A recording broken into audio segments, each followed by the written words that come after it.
प्रणाम। जय गुरुदेव।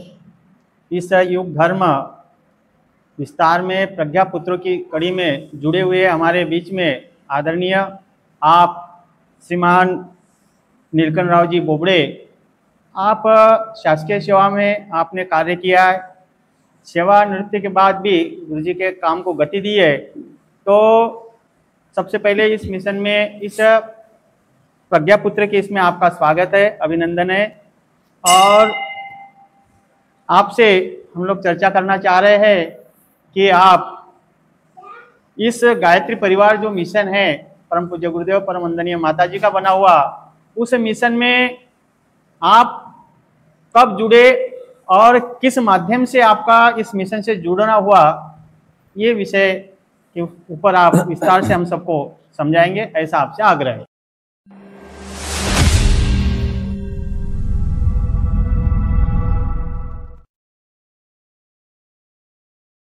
हमारे एक मित्र थे श्री विठल राव जी कोरडे।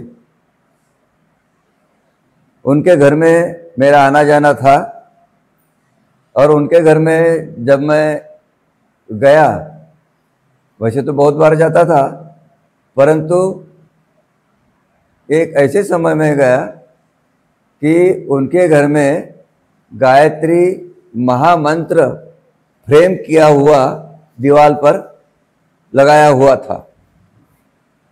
तो मैंने पहली बार, उसके पहले मैंने कभी गायत्री मंत्र नहीं पढ़ा था और मुझे उसकी जानकारी भी नहीं थी, परंतु उस दीवार पर लिखा हुआ और फ्रेम में जो लिखा था गायत्री मंत्र, मैंने एक ही बार पढ़ा तो मुझे पूरा याद हो गया था।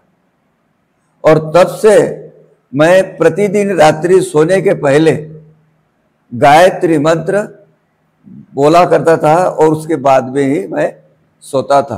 परंतु तब भी मैं इस मिशन से पूरे तरीके से जुड़ा हुआ नहीं था, क्योंकि मुझे इस मिशन के संबंध में कोई जानकारी प्राप्त नहीं हुई थी। परंतु गायत्री मंत्र का एक ही बार मैं उच्चारण करता था रात को सोने से पहले। उसके बाद में मैं महाराष्ट्र में कोथल नाम के एक गांव में हाई स्कूल में शिक्षक के पद पर 2 साल कार्यरत रहा।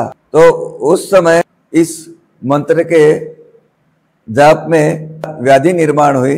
उसके बाद जब मैं वहां से पुनः संसार में आया तो मेरे एक दूसरे बाल मित्र थे श्री श्रावण जी भकने। उनके घर में उन्होंने ये भजन संध्या रखी थी, तो उसमें गायत्री मंत्र की धुन मैंने पहली बार सुनी तो धुन मुझे बहुत ही प्यारी लगी। और फिर हमारे उस मित्र ने बोला कि आप बोले मंदिर में चला करो, वहां पर भी बोले सोमवार को भजन होता है। तो मैंने बोला भाई वो भजन मेरे को तो पता नहीं है, चलो चला करो बोले तो फिर मैं उनके साथ हर सप्ताह भजन में आता रहा। शाम को भजन होता था मंदिर में। उस समय मैंने पहले उन सारे भजनों को सुना और उनकी जो धुनें थी वो थोड़ी थोड़ी समझ पाया। चूँकि मुझे हारमोनियम बजाना आता था पहले से ही, हमारे घर में हमारे पिताजी के समय से ही भजन पूजन होता रहा, तो मुझे भी वो सुनने के लिए आनंद आता था और मैं भी बैठा करता था उनके साथ में। तो तभी से मुझे वो हारमोनियम बजाने का मौका, सीखने का मौका मिला, तो मुझे हारमोनियम बजाना आता था। तो उस समय यहाँ पर जो भजन हुआ करता था, जो गीत गाए जाते थे, तो उनको स्वर ज्ञान नहीं था। कोई ऊंचे स्वर में गाता था, कोई नीचे सुर में गाता था। तो मैंने बोला भाई ये कैसे गाते हो आप लोग, ऐसा नहीं। तो फिर मैंने उनको बताया कि नहीं, इस सुर में आप गाया करो। तो तब से हमारी भजन की पार्टी एक अच्छी बन गई थी। और जब मैं बेरडी में शिक्षक के पद पर कार्यरत था, तो उस समय यहाँ पर 108 कुंडी यज्ञ हुआ संसार में। तो 108 कुंडी यज्ञ के समय मैं उससे पहले जुड़ गया था और उस यज्ञ में मैंने दीक्षा ली थी और तभी से मैं यहाँ का नियमित सदस्य बन गया। उसके बाद में लगभग सन 1986 में 108 कुंडी यज्ञ या मंदिर के बाजू में एक प्रांगण है, वहीं पर हुआ था और उसी समय मैंने यहाँ पर दीक्षा ग्रहण की थी और तब से मैं नियमित रूप से गायत्री परिवार का एक सदस्य बना।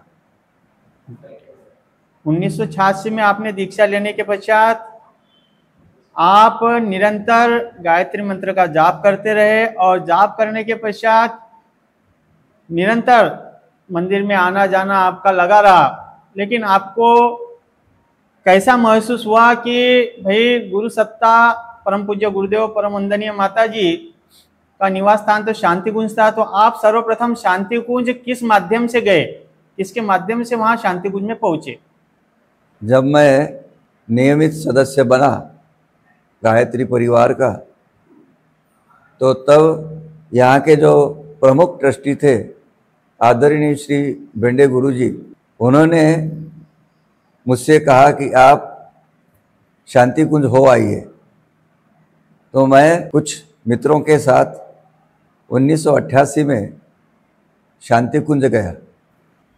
शांति कुंज में जाने के बाद पूर्व परम पूज्य गुरुदेव के दर्शन हुए, उनका मार्गदर्शन मिला और तब से मैं अपना समय जो भी मुझे मिलता था मिशन के कार्य में उसका उपयोग किया।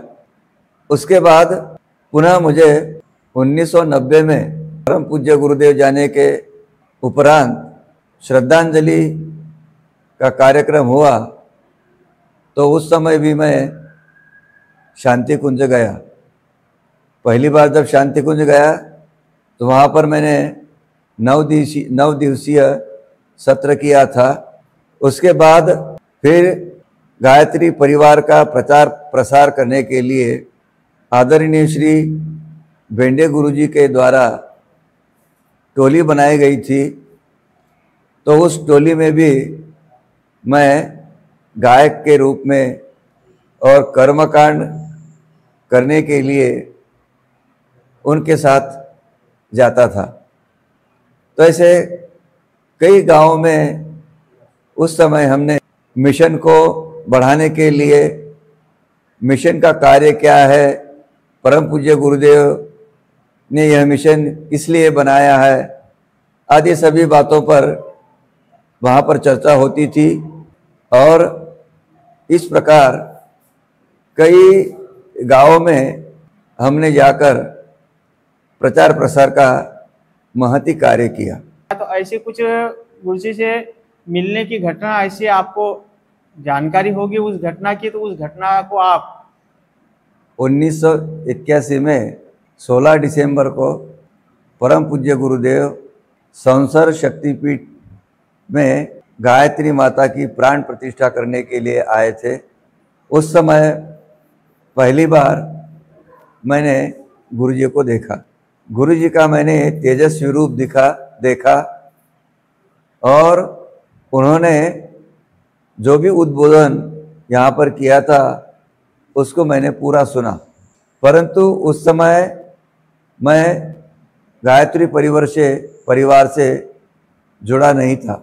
उसके कुछ वर्ष पश्चात जब मैं गायत्री परिवार से जुड़ा तो सन 1988 में पहली बार मैं शांति कुंज गया और दूसरी बार पुनः मुझे परम पूज्य गुरुदेव के वहाँ दर्शन हुए। आप हमें उनका मार्गदर्शन सुना और मैं गायत्री परिवार के कार्य में लग गया। के पश्चात गुरु सत्ता से जुड़ने के पश्चात आप तो शासकीय सेवा में थे और शासकीय सेवा में होने के बाद भी आप मिशन के काम करते थे, तो उस मिशन के काम शासकीय सेवा में रहने के बाद भी आप करते थे, तो वह किस तरीके से करते थे वो आप हमको समझाएंगे? शासकीय सेवा में रहते हुए हमारी एक टोली यहाँ जो बनी थी प्रचार प्रसार के लिए, तो उस टोली द्वारा हर शनिवार रविवार के दिन ही कार्यक्रम लिए जाते थे ताकि छुट्टी भी लेना ना पड़े और अपना मिशन का कार्य भी चलता रहे। तो ऐसे हमने कई गांवों में मिशन का कार्य किया, मिशन का प्रचार प्रसार किया। उस समय लोगों को गायत्री क्या थी, यज्ञ क्या होता है, इनकी बिल्कुल जानकारी नहीं थी। तो सबसे पहले प्रवचनों के माध्यम से गायत्री क्या है, यज्ञ क्या है, इसको परिभाषित किया जाता था और तब लोगों के ध्यान में वो बात आती थी। तो प्रचार प्रसार के लिए जब भी हम जाते थे तो कई बार तो ऐसी स्थिति निर्माण होती थी कि सुनने के लिए 10 लोग नहीं मिलते। फिर भी लोगों के घर घर जाकर उनसे निवेदन करके हम वहाँ पर उन लोगों को इकट्ठा करते थे और तब उनको मिशन की जो विधियाँ है उससे संबंध में जानकारी देते थे। कई बार तो लोगों को ऐसा लगता था कि ये गायत्री क्या है, कौन सा परिवार है, हमको तो कुछ पता नहीं है। तो हमने उनको बताया कि गायत्री परिवार ही नाम परम पूज्य गुरुदेव ने क्यों दिया है।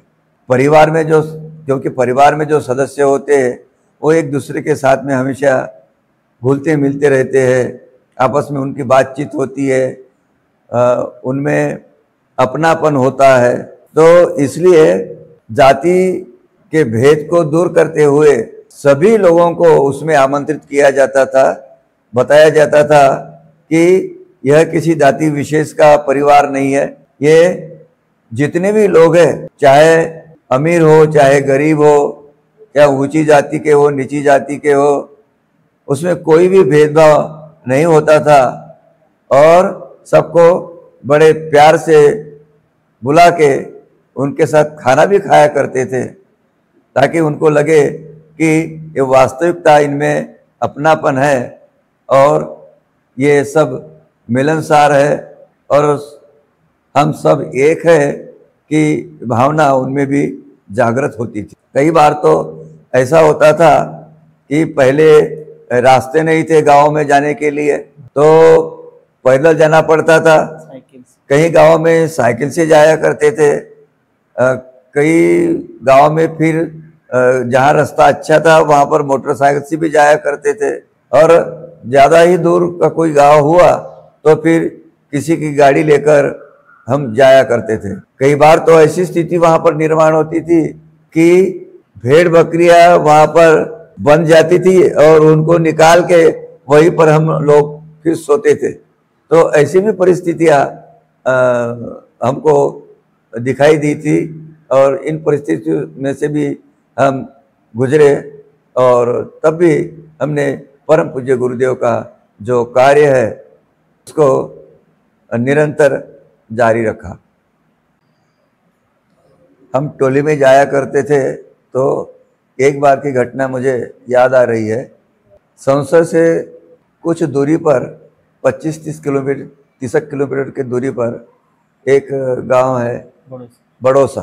तो वहाँ पर 3 दिवसीय यज्ञ का कार्यक्रम रखा था। तो जब उस गांव में हम गए तो वहाँ पर अपने गायत्री परिवार के एक सदस्य थे, रामाजी गायकवाड़।